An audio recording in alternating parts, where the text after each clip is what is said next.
just sharing some ideas, the way I think about scale. And the way I think about it is there's 5 stages that kind of, plus or minus 20% map to revenue level. So if you think about like 1K in MRR, I'll just write these down, 10K, 100K, 250, and 500, or 1 million, sorry, plus. Those are kind of the 5 levels. There's kind of different things we need to focus on, okay? So these are the stages, MRR level, and leadership skills, right? Because I predominantly work with founders in their teams. It's really important to understand what is priority. At different stages of growth, there's different problems you have to solve as a primary problem to solve than before you get to the next level. So a lot of people make the mistake of premature scaling. I'm all about right time, right action. So the first level is the product, okay? So at the bottom here is product.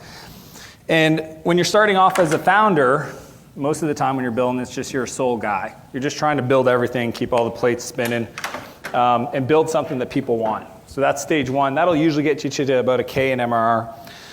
Next level is we need to learn how to promote. Okay, this is why I moved to San Francisco and made friends with all these smart marketing minds, is because I wanted to understand how to take the product, get it into market, and build distribution channels that were going to scale. My whole thing is repeatable, scalable. If I can't figure out how to scale it, I usually don't even start. Because to me, that's why a lot of marketing channels, until there's an ad platform on them, I don't go into them. Like, so social networks, people are like, oh, TikTok. Until TikTok had an ad platform, I wasn't interested. Okay, as an example. Same thing with Pinterest. Until Pinterest had an ad platform, to me, that's when, okay, it's time to invest in that channel. And to do that, we need to be a specialist, right? So we go from doing everything to start specializing so that we can build our marketing or distribution engine. At 100K plus, it all comes down to process. If we don't build repeatable, scalable systems and processes, then we're never going to scale. So that next level of leadership is systems, right? We need to figure out how to create systems. This is why I felt like I had an advantage growing up, because I've always thought in architecture, I can't really talk without drawing. I use my iPad Pro all the time. It's just how I communicate. And by drawing those systems, you can see what things are repeatable and create object patterns. Like I actually, if anybody knows object-oriented design, I use that to scale companies, which is kind of a nerdy thing. And someday, I have not done a video on it, but I should someday, of how object-oriented programming taught me how to scale companies. But it's all about systems, right? And that gets us to 100K. At 250, this is when we got to focus on the 4th P, which is people. We can brute force ourselves to 6 million in ARR, but at a certain level of scale, we need to work through people. We cannot do the work anymore.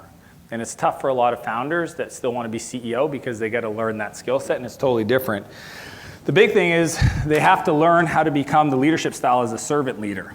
Okay? There's 4 types of leadership styles. Maybe you guys have experienced the first one at the very bottom. It's the worst one. This is the title leader. Maybe you had a job when you were a teenager and the person said, do that because I told you to, and you say, why? Why? And it says, because I'm your boss. That's a title leader. Okay? It's the lowest form. It's not inspiring. It's horrible, really.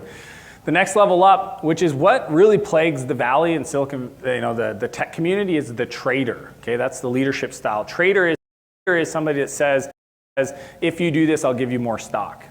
The problem with that at scale is that as soon as somebody's willing to give that person more than you can give them, they're going to bounce. Hence why there's an average span of about 7 to 9 months in most tech companies in San Francisco. Imagine spending all that time to hire somebody and 9 months later they're gone, because that whole culture of leadership is traders. My approach that I teach, that I try to embody, is servant. Servant leadership is the idea that every day I wake up, I go to work and I ask myself, what does my team need from me? And that's my whole premise. Okay, so we do daily stand-ups every day, and my team's telling me what they need most from me. And my job is to be a servant to them. And if we do that, it scales, it grows, because people want to feel supported, and that's what we focus on. That'll get us to the next level. But to go past $1 million plus, 12 million in ARR, and I coach a lot of founders at this level, it's all about protect. Protect means doing essentially a SWOT analysis to understand where the opportunities, threats, et cetera. This is why Zuckerberg is one of the best CEOs in the world when he bought Instagram. Just, to me, solidified it. He was smart enough to know threat, acquire, overpaid from everybody else's perspective. Strategically, one of the best moves ever. because he knows that somebody will create a social network, and if he isn't the guy to create it, which he probably won't, he needs to protect himself by buying companies. Okay, I have a client, started working together. When we now analyzed their business model, we realized they were dependent on one data provider. Okay, that was the first thing we did. It said that at that scale, million plus, you have one data provider. Is there a second one in the market? Yes. All you do in the next quarter is fix that dependency, and literally 9 months later, that data provider shut them off. Yeah. Do you know what happens when your business stops working? Your customers leave. Luckily, he switched to variable, redeployed to production, good to go. These are the things. I had one client that I coached, the CTO, co-founder, telling his CEO that they needed to pay down the code debt. They wouldn't refactor. 2 years later, the whole thing goes down for 3 days. They lost $1 million in MRR. Yeah.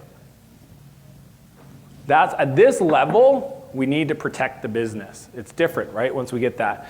And that leadership style is all about somebody that stands out. Okay, which is hilarious for me knowing this stuff, because I'm seeing Jeff Bezos at the Super Bowl hanging out with celebrities. I know why he's doing that. Some people think he's doing it just for clout or trying to like be famous. He's not. He's doing that because at scale, when you're Bezos, Amazon, Elon, or Tesla, et cetera, the CEO needs to be known by the public for them to hire top talent. No top engineer is going to go work for a company. Like, I'm pretty sure the top engineer in the world does not know who the CEO of Coca-Cola is. Do you guys? Nope. If you look at the top companies that engineers, developers, system engineers, whatever, want to go work for, every one of the companies in the top 5, you know the CEO. Why? Because they stand out. You have to start building your personal brand at scale so that you can help acquire, hire people, etc. Okay? And it sounds weird, but I see it happen all the time. There's a reason why, you know who Warren Buffett is, Zuckerberg, Bezos, Elon, etc. So this is the scale ladder to go from 1K to $1 million a month in MRR. Make sense? Any questions? Yeah, Josh. I mean, I wish I was 250, but things like people, everything, why? Because there's no point in bringing in people until you have a repeatable process. It's not that these things aren't important at earlier stages, it's just what problem are you trying to solve? So at this stage, if you don't have product, nothing else matters. If you don't figure out how to build demand for your product, then you can't afford to hire people. And the only way for you to get people to be successful in your thing is to